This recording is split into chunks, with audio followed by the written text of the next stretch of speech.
ameweka Raymond Omolo PS, amempatia pesa.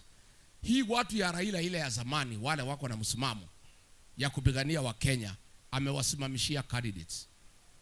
Na ameambia Omolo tafuta goons ya kusaidia kutoa hii watu. Na hii watu ya ODM niliwaambia.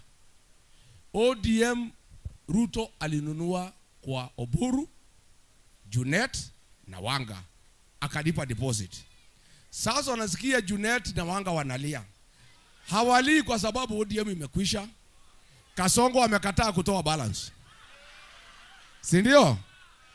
Amesema ndio nitoe balance, lazima mtoe Sifuna, muweke Ababu na Mwamba, ndio nikuwe na control ya ODM.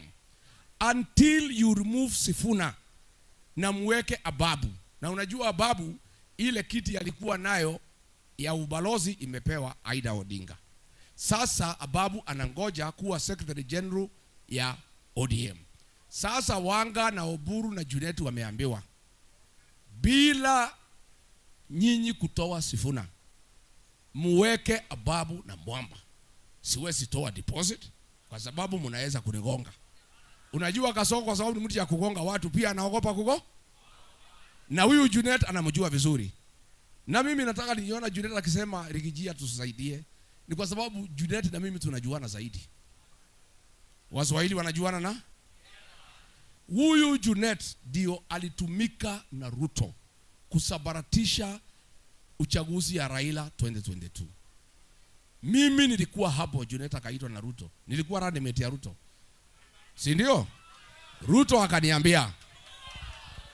akaniambia Rigathi. Siku hiyo siku anaitwa Rigijiri kuja baadaye. Akaniambia, wewe Rigathi uelewi maneno. Hii mzee ndio tumuweze, wacha tuchukue mtu yake anaitwa Junet. Hii ni mtu ya pesa. Wacha tukikoroga yeye kule kwa Wakalejin, Raila asikuwe na agents, nijue vile nitapanga maneno huko. Huyu Junet alikuja, I was seated there. Akapewa pesa 5 million cash nikiwa hapo. Na zile alikuwa amepatiwa na Uhuru ya agents, akaambiwa na Kasongo, hiyo pesa usitumie, jisaidie naye. So ODM did not have agents. Huyu Junet ndio alisabaratisha safari ya baba kwenda Ikulu. Na mimi hata kama siku anataka huyu baba, on second thought, nikiona vile hii Kasongo ametusumbua, haki ya Mungu, afadhali Raila angechaguliwa. Hangetusumbua.